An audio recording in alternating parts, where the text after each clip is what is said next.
afternoon and welcome aboard, everyone. My name is HarleyTrek, and these are my voyages.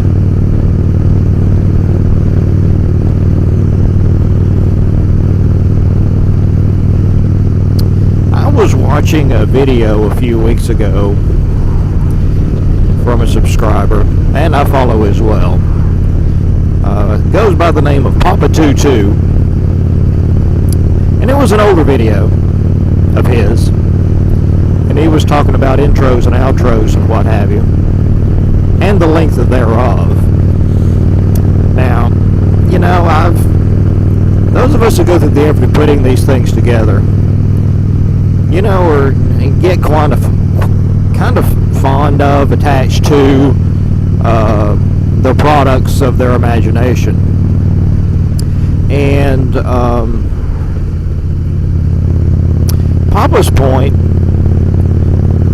was that, you know, regardless of how creative they may or may not be as a whole, he skips them based on length.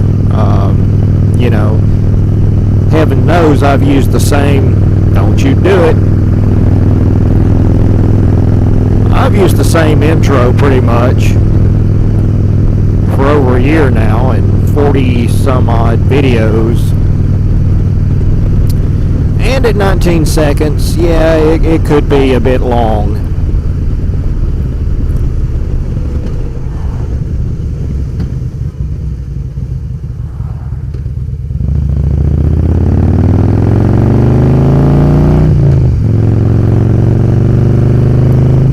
That got me to thinking, and I actually got to paying attention to other motovloggers that I follow, and if they do have an intro, you know, I don't mind an outro.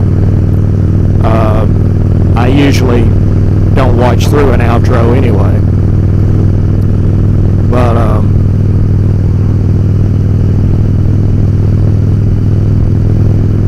I noticed that several of them are, you know, real quick to the point. Even if you had a mind to skip them, they were over before you could even reach the clicky button. So no blood, no foul. So I tried coming up with a little something a little bit shorter, which you've seen at the beginning of this video, actually.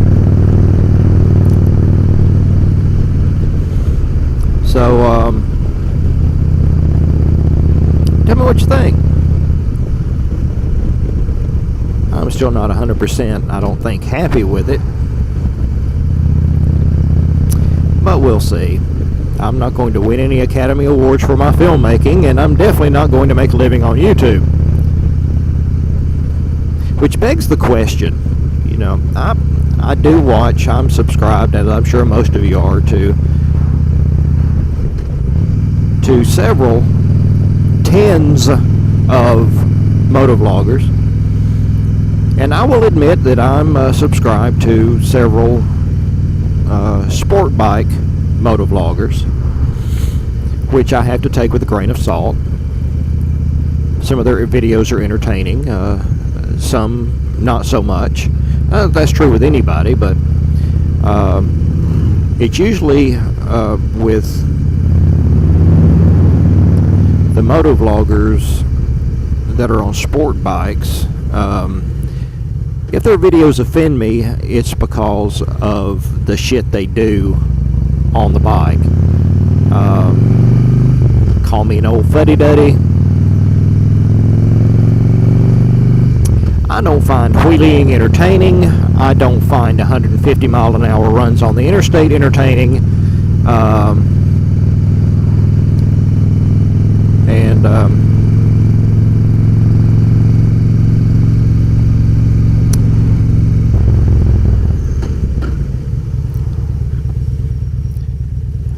And while I am not offended by any stretch of the imagination over someone's use of language, I find that when you invoke the F-bomb every other word every sentence. I mean, after a while, it's like, and pardon my comparison, but it's like clubbing a baby seal to death. It's like, good gravy, people, can you come up with another adjective? They make things for that. They're called thesaurus.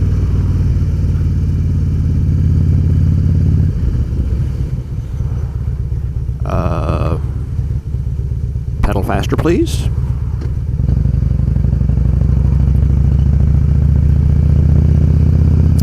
But, you know, these guys, and there are 2 or 3 in particular, well, there are probably a lot more than that, but that actually make their livings on YouTube. You know, they've got upwards of 200,000 to 300,000 subscribers. A blinker would be fucking nice. Oops, I violated my own rule.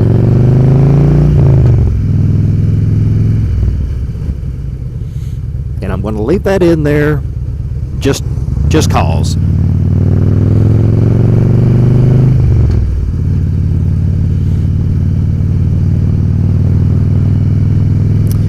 But these guys who make their livings, and it strikes me as ironic because they can be as prolific as all get out. I mean, videos 3 and 4 times a week, every week, week in, week out, month to month. And as soon as they make the announcement, well, I'm going to do YouTube full time, the videos drop a lot. And I just wonder, well, how are you making a living if your production goes down? Well, and I'm sure you've all seen it, branding. They start diversifying.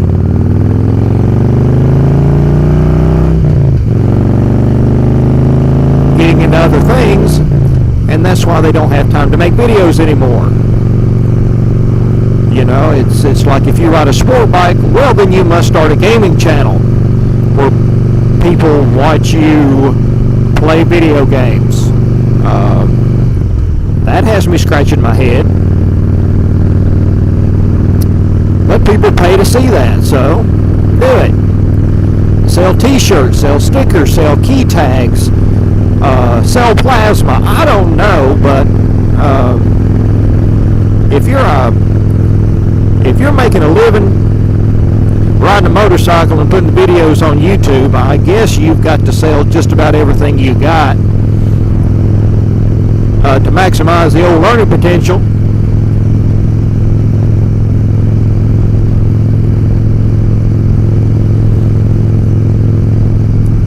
And I don't want it to seem like I'm coming down too hard on these guys.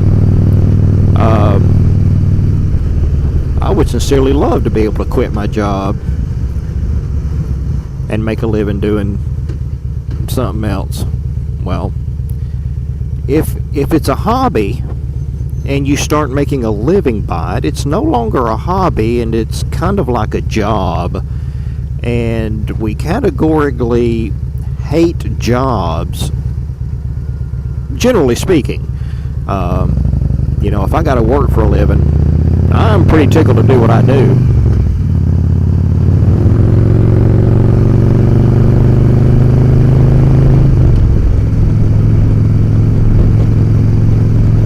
I just don't know. It's just one of those things that's got me scratching my head.